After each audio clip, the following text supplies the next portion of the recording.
بسم اللہ الرحمن الرحیم۔ مندر عشق باشما ہستم قسط نمبر 28 کے ساتھ آپ کی خدمت میں حاضر ہیں۔ کہانی کیسی لگ رہی ہے ہمیں کامنٹ باکس میں ضرور بتائیے گا۔ ہمارے چینل کو سبسکرائب کیجیے گا اور بیل آئیکن کو پریس کرنا مت بھولیے گا تاکہ آنے والی تمام اقساط آپ کو بر وقت ملتے رہیں۔ شکریہ۔ وہ کھانا بنا چکی تھی۔ مونے نے زیادہ بنانے بھی نہیں دیا تھا کیونکہ ابھی بھی اس میں کمزوری تھی اور جسم میں زخم بھی فی الحال نہیں بھرے تھے۔ صرف صلاح الدین کا من پسند لازانیہ اور پلاؤ بنا دیا جس پر اتنا جتن بھی نہیں کرنا پڑا تھا۔ مورے ماسی کے ساتھ کریم کے ذریعے کچھ سامان لینے گئی تھی۔ بتایا نہیں تھا کہ کہاں جا رہے ہیں اور نہ ہی سمرن نے تفصیل پوچھی تھی۔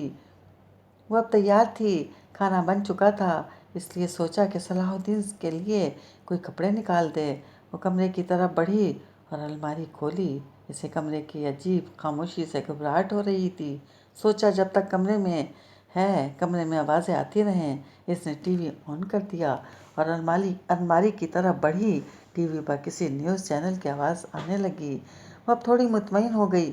وہ دین کے لیے کیمل رنگ کی شلوار قمیض نکال رہی تھی جب اس کا سکون ایک پل میں ہی غارت ہو گیا۔ قطر ایئر ویز سے اسلام آباد آنے والی فلائٹ موسم کی تبدیلی کے باعث بچ نہ پائی اور پلین مارگلہ کے پہاڑ سے ٹکرا گیا۔ ہم آپ کو بتاتے ہیں کہ پلین اس کا سانس اکھڑنے لگا۔ دین بھی تو قطر ایئر ویز میں تھا، اس کا دین نہیں رہا اس دنیا میں، ابھی تو آیا تھا اس کے پاس۔ یہ کیا کیا اللہ نے، کیسی آزمائش میں ڈال دیا۔ اس نے ہینگر سے تھامی اس کی قمیض کو دیکھا۔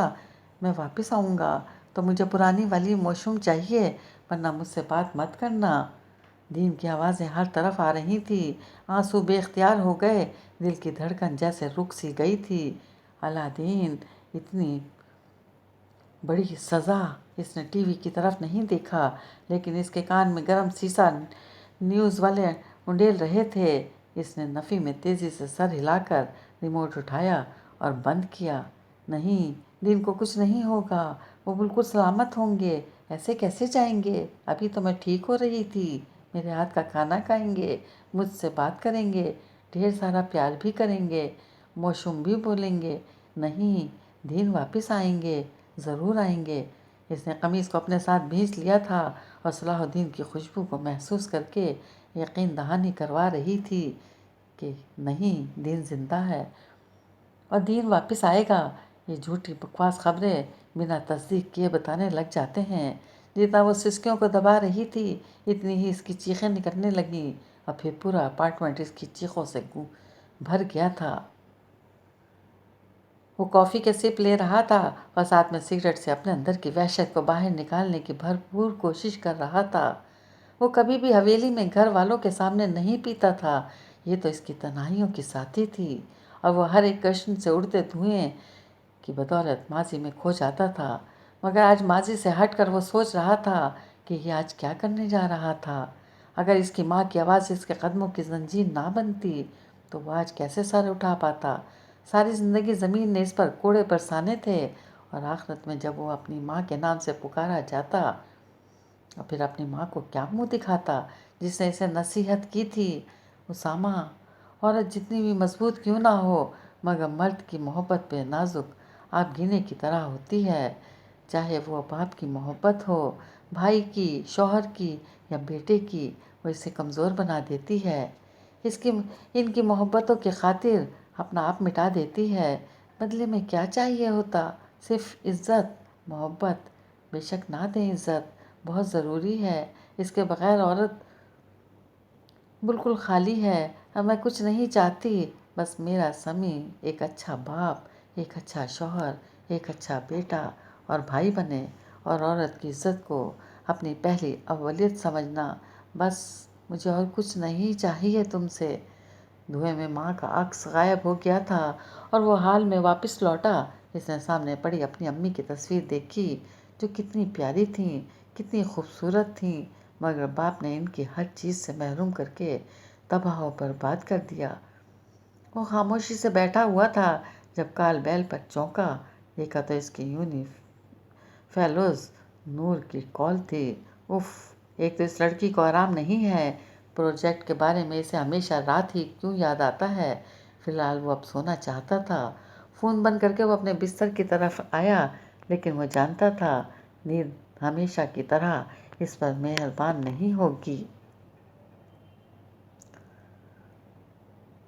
فون تو کر دیا تھا تم نے گھر والوں کو؟ اسد کار موڑتے ہوئے بولا۔ دین فون پر ارباز کو ٹیکسٹ کر رہا تھا، کیونکہ وہ بھی بہت پریشانی سے 5 بار کال کر چکا تھا اور اب ٹرائی مار رہا تھا تو فون نہیں اٹھا رہا تھا تو میسج کرنا پڑا۔ یار لکھا تو تھا ہماری فلائٹ پہنچ گئی تھی پہلے اور وہ ہالینڈ کی فلائٹ تھی۔ مجھے نہیں لگتا پریشان ہونا چاہیے، مورے کو ابھی تک کال نہیں آئی اور نہ ہی موسم کی، تو وہ ضرور بے فکر ہوں گے یا انہیں اب تک خبر نہیں ملی ہوگی۔ اچھا ہے، خواہ مخواہ انہوں نے پاگل ہو جانا تھا۔ اللہ کا شکر ہے، مگر ان بیچارے کے گھر والوں پر کیا بیتی ہوگی۔